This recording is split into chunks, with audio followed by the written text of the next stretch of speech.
तो हम लोग बीपीएससी टीआरई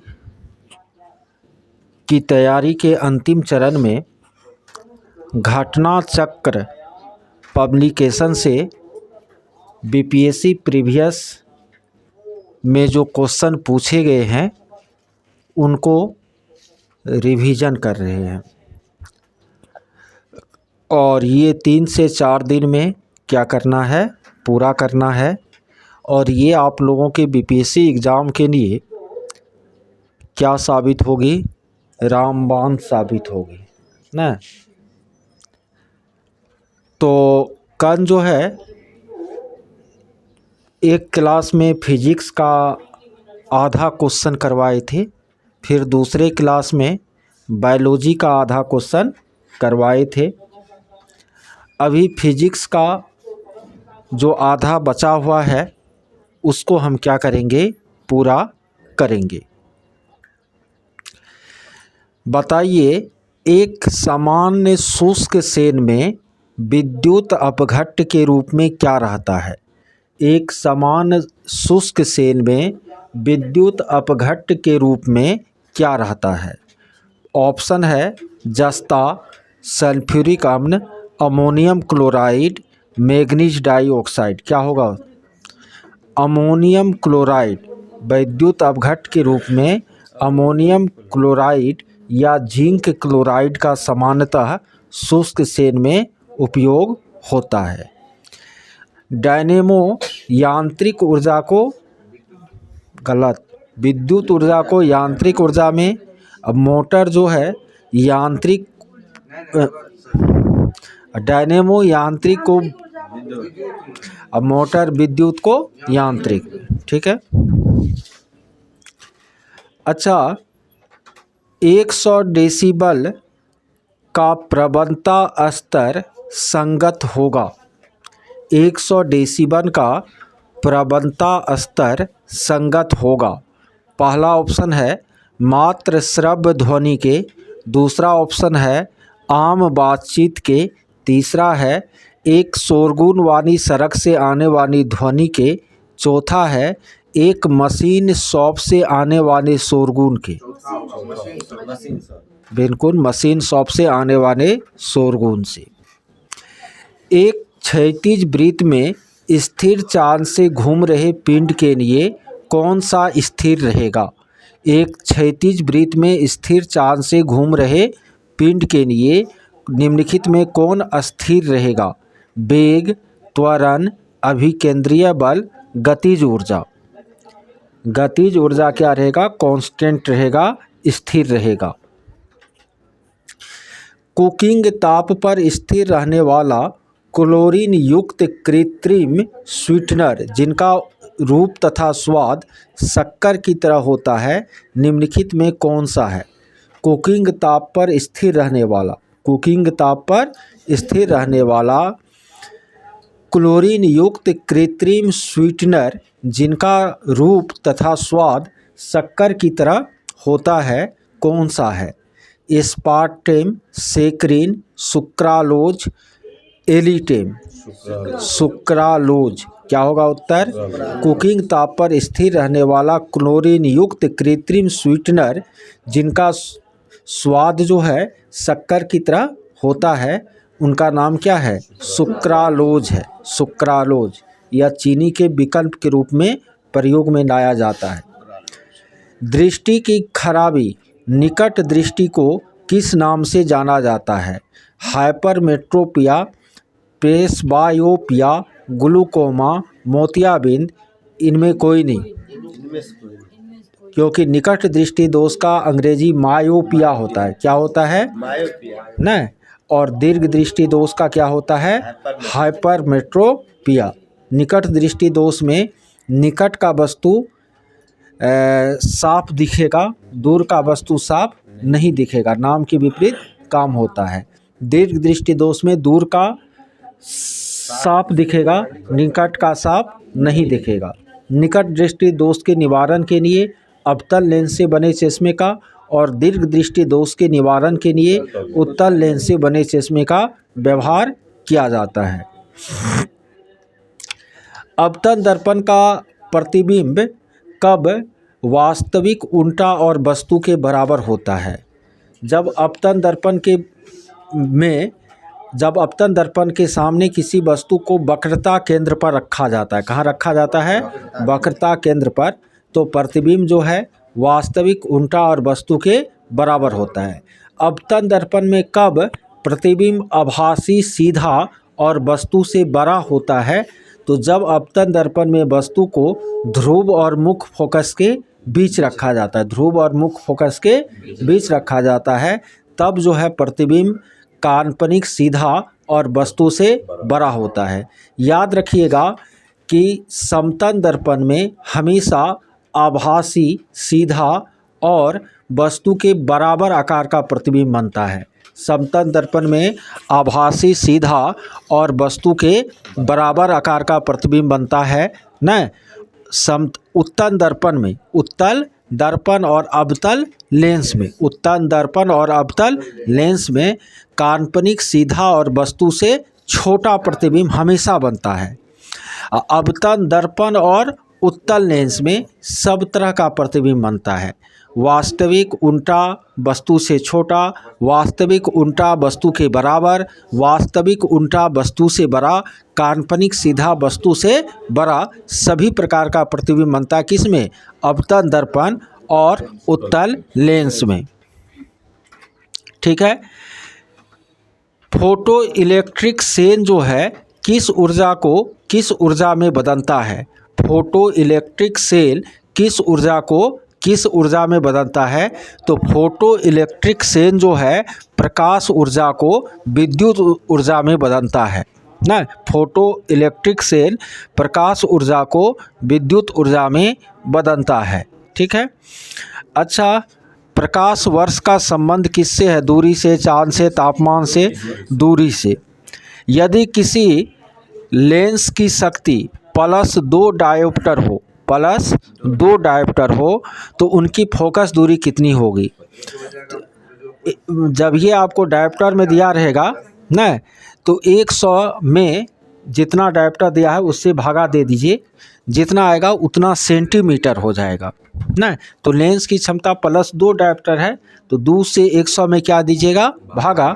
कितना निकलेगा? 50 सेंटीमीटर, या आपको 50/100 यानी 0.5 मीटर, 50 सेंटीमीटर या 0.5 मीटर ना। यदि आपको फोकस दूरी दिया हो और क्षमता निकालना हो, यानी कहे कि किसी लेंस की फोकस दूरी जो है वह 25 सेमी है, कितना है? 25 सेमी, तो उसका क्षमता कितना होगा? तो भी वही काम करेंगे, 100 में 25 से क्या करेंगे? भाग देंगे, +4 डायोप्टर उसका क्या हो जाएगा? आंसर हो जाएगा। चुंबकीय सुई जो है किस तरफ संकेत करती है? पूरब की तरफ, उत्तर दक्षिण की तरफ ना। अच्छा, ये बताइए चुंबकत्व का अनुचुंबकीय सिद्धांत किसके द्वारा प्रदर्शित किया जाता है? यानी इसमें कौन अनुचुंबकीय है? इनमें कौन अनुचुंबकीय है? निकेन, पारा, लोहा, प्लेटिनम। प्लेटिनम जो है अनुचुंबकीय है। प्लेटिनम क्या है? अनुचुंबकीय है। पित्तन जो है किसका किसका मिश्र धातु है? तांबा और जस्ता का। पित्तन किसका किसका? तांबा और जस्ता का। कांसा किसका किसका? तांबा और टीन का। कांसा किसका किसका?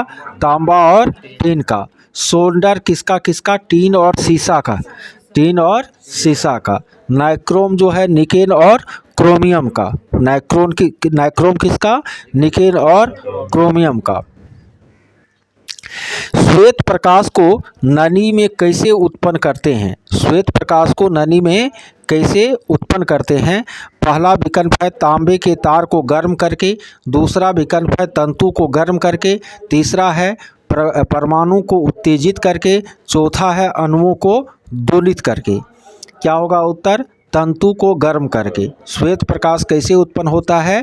तंतु को गर्म करके। आइंस्टीन को नोबेल पुरस्कार किस कार्य पर मिला? सापेक्षता का जो सिद्धांत दिया आइंस्टीन, उसी पर उसको नोबेल पुरस्कार मिला। कौन सा सूत्र दिया था? E = mc² ना।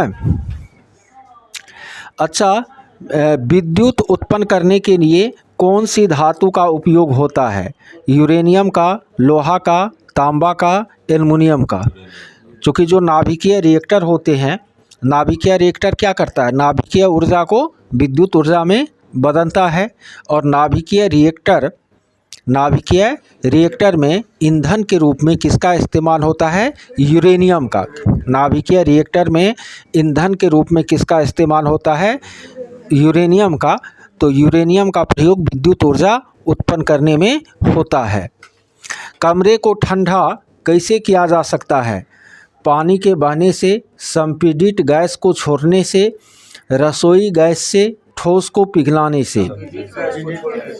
बिल्कुल, संपीड़ित गैस को छोड़ने से, कि कंप्रेस गैस को छोड़ने से, संपीड़ित गैस को छोड़ने से कमरे को ठंडा किया जा सकता है।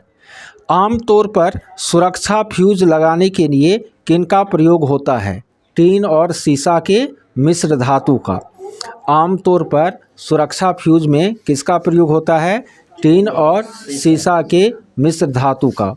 ऊष्मा का सबसे अच्छा कुचालक कौन है? तांबा, सीसा, पारा, जस्ता। कौन हो जाएगा? पारा। ऊष्मा का सबसे अधिक कुचालक कौन होगा? पारा ना। हाँ, यानी सीसा और पारा, ये दो जो है ऊष्मा का कुचालक है। उसमें भी पारा जो है सीसा से कम कुचालक है ऊष्मा का ना। हाँ, सॉरी, पारा कम कुचालक है। पारा का होता है आपको 8.31। इसका होता है सीसा का 34.7। यानी सीसा और पारा दोनों ऊष्मा का कुचालक है।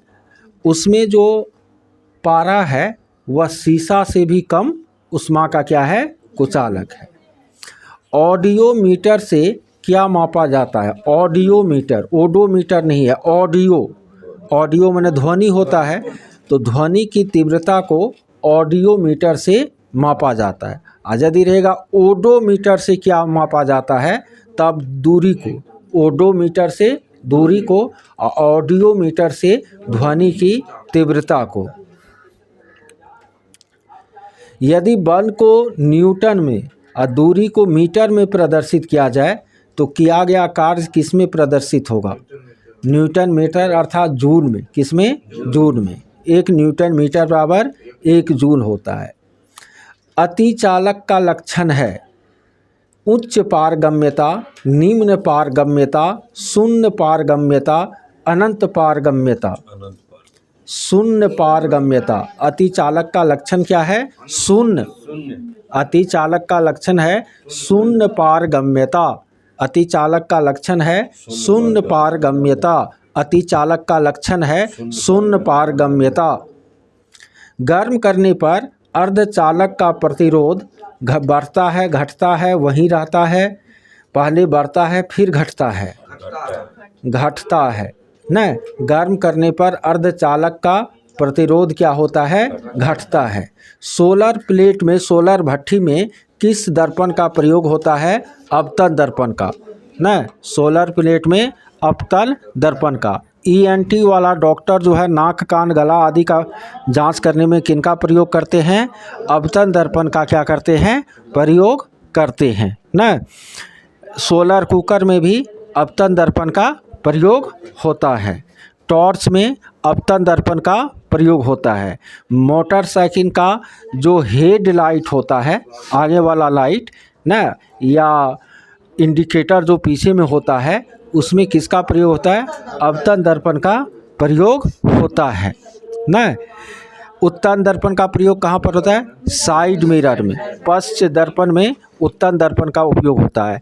हजामती दर्पण के रूप में अवतल दर्पण का प्रयोग होता है। उत्तल में केवल एक एक उदाहरण याद रखिएगा, साइड मिरर या पश्च दर्पण के रूप में। और समतल दर्पण का उपयोग जो है किसमें होता है? आपको चेहरा देखने में, उसके बाद पेरिस्कोप में, कैलिडोस्कोप में, इन सब में किसका प्रयोग होता है? समतल दर्पण का। अच्छा, भारत सरकार द्वारा हाल ही में प्रक्षेपित किए गए अंतरिक्ष यान चंद्रयान-2 के लैंडर का नाम क्या है? लैंडर का नाम है विक्रम। लैंडर का नाम क्या है? विक्रम है ना। अल्ट्रासोनिक किरणें जो होती है, अल्ट्रासोनिक तरंग, पराध्वनि तरंग, उसका आवृत्ति कितना होता है? 20,000 हर्ट्ज से अधिक। 20,000 हर्ट्ज से, अब 20,000 नहीं कहिएगा तो 20 किलो हर्ट्ज से ज़्यादा ना। 20 किलो हर्ट्ज या 20,000 हर्ट्ज से ज़्यादा होता है अल्ट्रासोनिक तरंग का कौन चीज़? आवृत्ति। एक संवाहक के तापक्रम परिवर्तन के कारण इसमें विभव परिवर्तन होता है। एक संवाहक के तापक्रम में परिवर्तन के कारण उनके विभव में परिवर्तन होता है। इस घटना को कौन सा प्रभाव कहते हैं? इसको थॉमसन प्रभाव कहते हैं। क्या कहते हैं? एक संवाहक के तापक्रम परिवर्तन के कारण उनके विभव में परिवर्तन होता है। इस घटना को कौन सा प्रभाव कहते हैं? इसको थॉमसन प्रभाव कहते हैं। स्वचालित कारों में सामान्यतया कौन सा तेल लगता है? जो स्वचालित कार है ना, उसमें कौन सा तेल लगता है? तो पेट्रोल लगता है। कौन लगता है? पेट्रोल। कार सब में ज़्यादातर पेट्रोल ही लगता है ना। स्टीम इंजन कैसे चलता है? जल से, उष्मा से, ध्वनि से, तेल से। उष्मा से। स्टीम इंजन कैसे चलता है? उष्मा से। वातानुकूलन यंत्र से किस कारण ठंडक उत्पन्न होती है? गैस को दबाने एवं मुक्त करने से। बिल्कुल।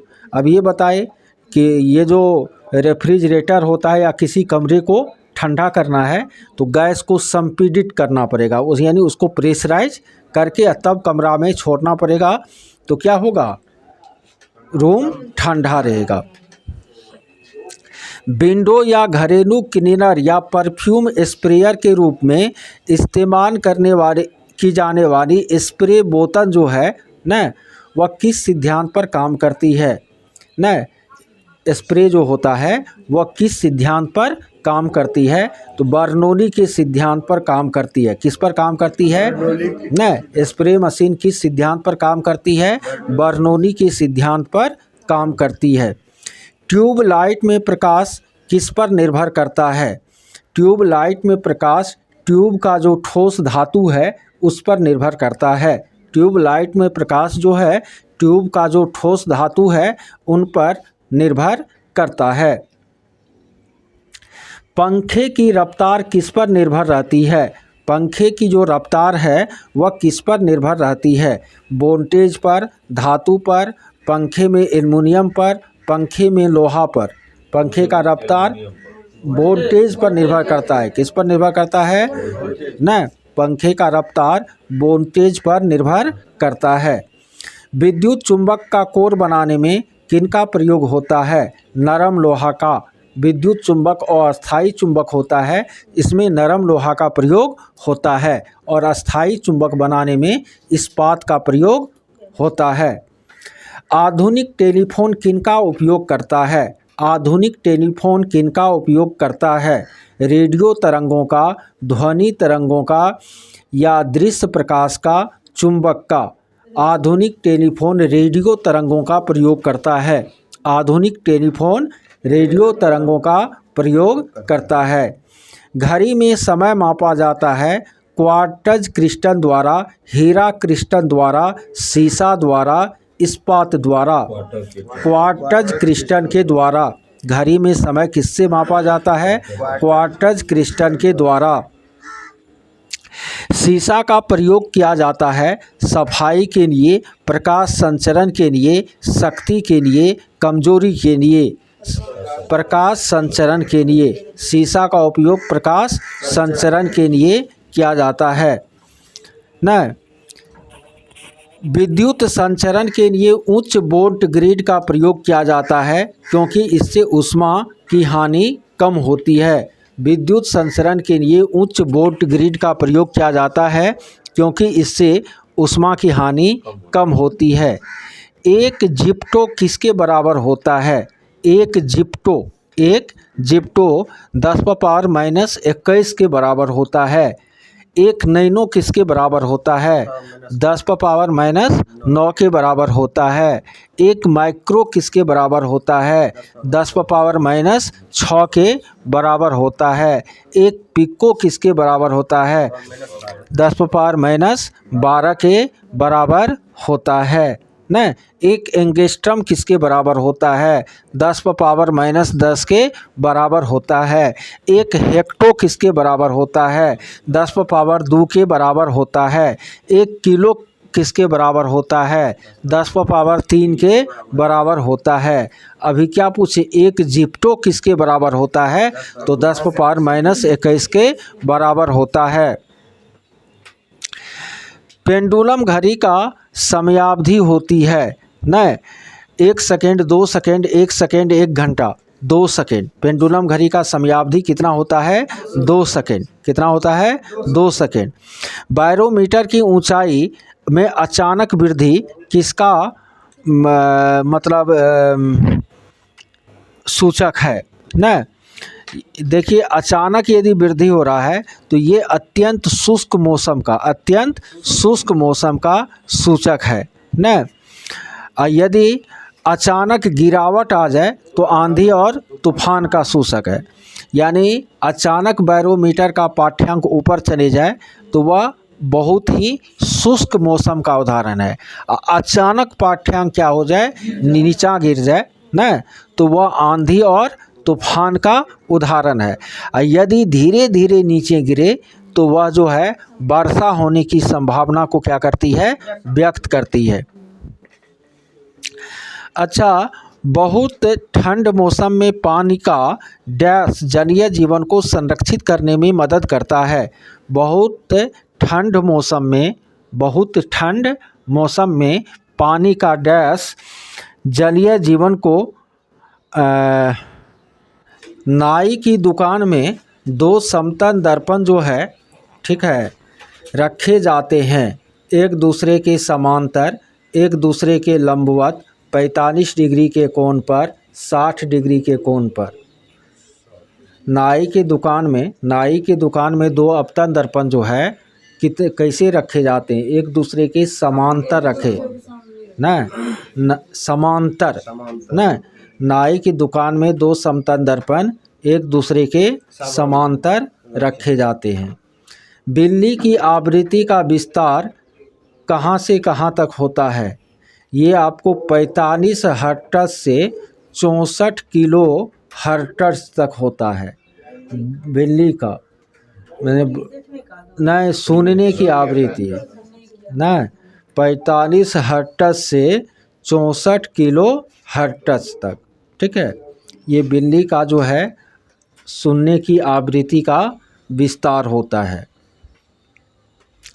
पृथ्वी की चुंबकीय क्षेत्र में रखे गए दंड चुंबक जिसका उत्तरी ध्रुव भौगोलिक उत्तर दिशा की ओर स्थित है के चारों उदासीन बिंदुओं की संख्या कितनी होगी? के चारों उदासीन बिंदुओं की संख्या कितनी होगी? यह संख्या 2 होगी। क्या होगी? 2। कह रहा है बड़े शोरूम और डिपार्टमेंटल स्टोर में इस्तेमाल किया जाने वाला विजिलेंस दर्पण कौन सा है? बड़े शोरूम और डिपार्टमेंटल स्टोर में इस्तेमाल किया जाने वाला विजिलेंस दर्पण कौन है? तो इसका उत्तर है उत्तल दर्पण। बड़े शोरूम और डिपार्टमेंटल स्टोर में विजिलेंस दर्पण के रूप में उत्तल दर्पण का प्रयोग होता है न। बड़े शोरूम और डिपार्टमेंटल स्टोर में विजिलेंस दर्पण के रूप में उत्तल दर्पण का प्रयोग होता है। एक सुचालक को दूसरे चार्ज किए सुचालक के पास ले जाकर के बिना संपर्क कराए जो चार्ज करने की प्रक्रिया है उसको क्या कहते हैं? उसको प्रेरण कहते हैं। बिना संपर्क का एक चार्ज है, एक चार्ज नहीं है, दोनों में संपर्क नहीं हो, नज़दीक में रहे और एक से दूसरा चार्ज हो जाए तो इसको हम क्या कहते हैं? प्रेरण कहते हैं।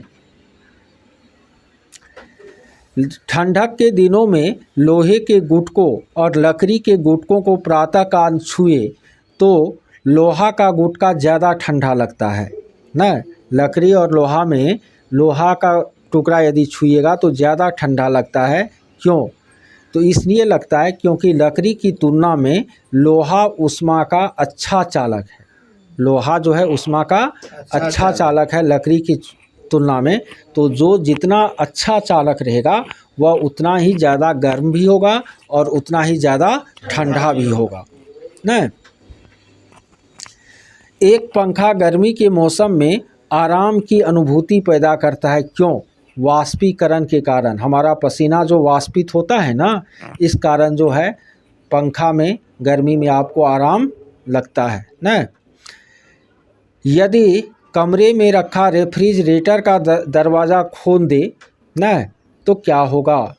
अंततः कमरे थोड़ा सा गर्म हो जाएगा। यदि रेफ्रिजरेटर का दरवाज़ा आप क्या कीजिएगा, खोल दीजिएगा तो कमरा ठंडा नहीं होगा, गर्म हो जाएगा ना। फ्रिज का आप यदि दरवाज़ा खोल दीजिएगा तो कमरा जो है ठंडा नहीं होगा, गर्म हो जाएगा। आगे है, यदि रेफ्रिजरेटर के, ये तो हो ही गया कि उनका तापमान कमरे का क्या होगा, बढ़ जाएगा।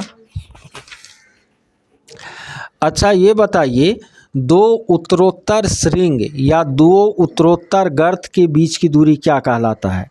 तरंग दैर्घ्य। अनुप्रस्थ तरंगों में दो उत्तरोत्तर श्रृंग या दो उत्तरोत्तर गर्त के बीच की दूरी तरंग दैर्घ्य कहलाता है ना। अनुदैर्घ्य तरंग में दो क्रमागत संपीड़न या दो क्रमागत विरलन के बीच की दूरी क्या कहलाता है? तरंग दैर्घ्य कहलाता है ना। जब प्रकाश एक माध्यम से दूसरे माध्यम में जाता है तो उनका कौन चीज़ नहीं बदलता है? वेग, तरंग दैर्घ्य, आवृत्ति, अपवर्तनांक। क्या होगा? आवृत्ति नहीं बदलता है, आवृत्ति नहीं बदलता है। तरंग कोई भी हो, एक माध्यम से दूसरे माध्यम में जाएगा तो उसके आवृत्ति में परिवर्तन नहीं होता है।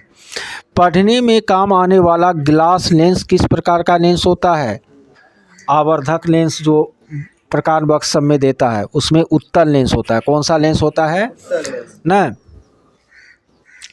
दर्पण के सामने खड़ा एक व्यक्ति को अपना प्रतिबिंब जो है अपने से बड़ा लगता है। अपने से क्या लग रहा है? बड़ा।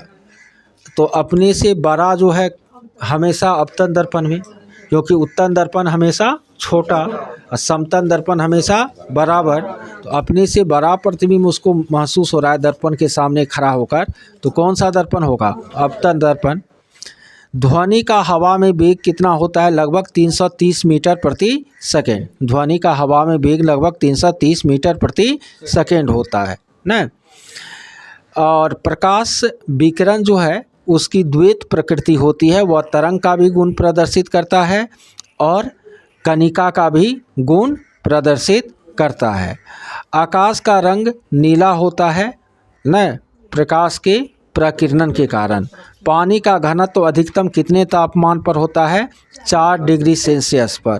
आप लोगों को हमको इस सूत्र को समझाना पड़ेगा कि सेल्सियस को फ़ारेनहाइट में, फ़ारेनहाइट को सेल्सियस में कैसे बदलेंगे, क्योंकि ये बीपीएससी कई बार क्या किया है, पूछा है। सूत्र तो वही होता है C-100/5 बराबर F-32/9, F-32/9।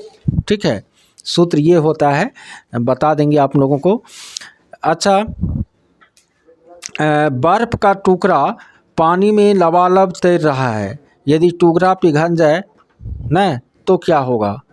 जल स्तर में कोई परिवर्तन नहीं होगा, जल स्तर में कोई परिवर्तन नहीं होता है न। रात के समय तारे टिमटिमाते हैं किसके कारण? प्रकाश के अपवर्तन के कारण, प्रकाश के अपवर्तन के कारण। इनमें सबसे ज़्यादा श्यानता किसमें होगी? जल की, वायु की, खून की, शहद की? शहद की श्यानता सबसे ज़्यादा होगी। वर्षा का बूंद गोलाकार किसके कारण होता है? पृष्ठ तनाव के कारण होता है। महासागर में ऊंची जल तरंगे कैसे आती है? भूकंप से, सूर्य से, तारों से, चंद्रमा से? चंद्रमा से। ऊंची जल तरंगे किसके कारण आती है? चंद्रमा से न। जब एक पत्थर को चांद की सतह से पृथ्वी पर लाया जाएगा तो द्रव्यमान अपरिवर्तित रहेगा, लेकिन भार क्या होगा, बदल जाएगा नहीं। अच्छा, प्रेशर कुकर में खाना जल्दी पक जाता है, क्यों? क्योंकि आपको दबाव जब उच्च होता है तो पानी उच्च तापमान पर क्या होता है, पिघलने लगता है ना, इसलिए प्रेशर कुकर में खाना जल्दी बन जाता है। ठीक है, इसके बाद आपको यानी प्रेशर कुकर में खाना जो है उसका क्वथनांक कितना डिग्री सेल्सियस हो जाता है, 120। 100 के बदले कितना हो जाता है, 120। सौर ऊर्जा किससे प्राप्त होती है, सूर्य से।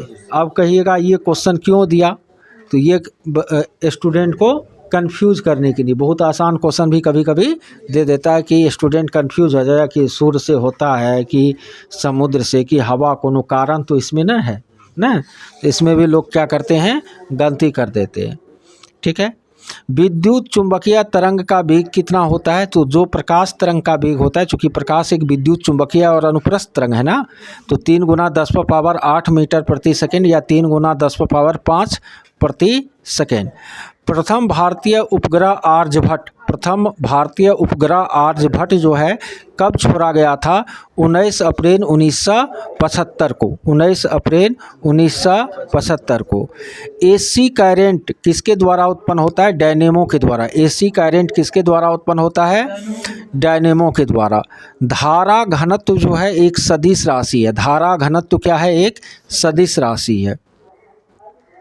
सूर्य का प्रकाश पृथ्वी तक पहुंचने में समय जो है 8 मिनट 19 सेकेंड लगता है ना, 8 मिनट लगभग में आंसर हो जाएगा।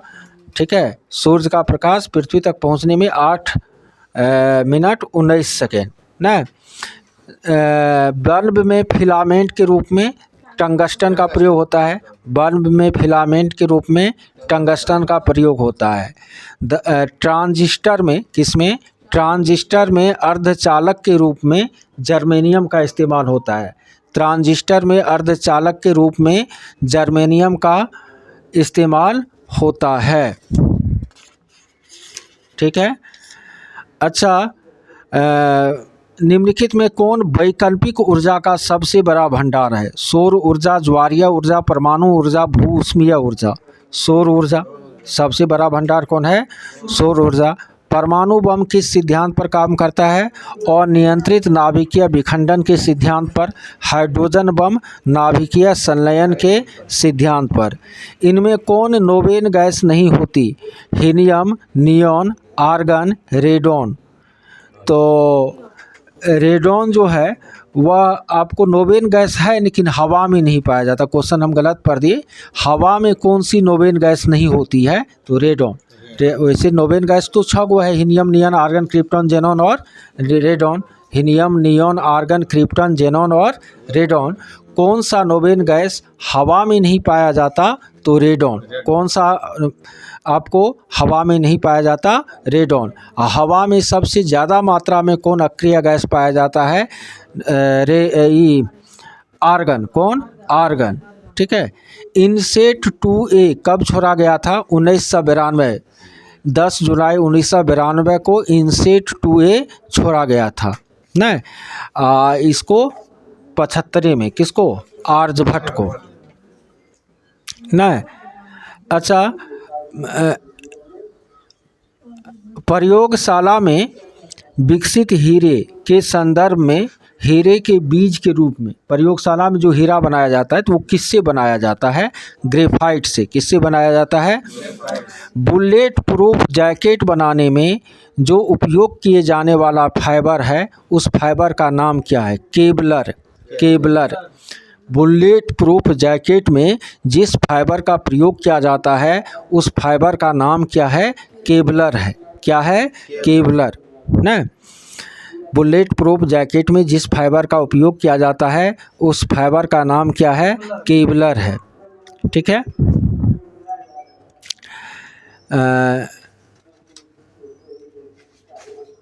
अच्छा, अब जो है आपको फिजिक्स का जितना भी प्रीवियस क्वेश्चन था, कल एक पार्ट दिए थे, आज एक पार्ट, वो ख़त्म हो गया।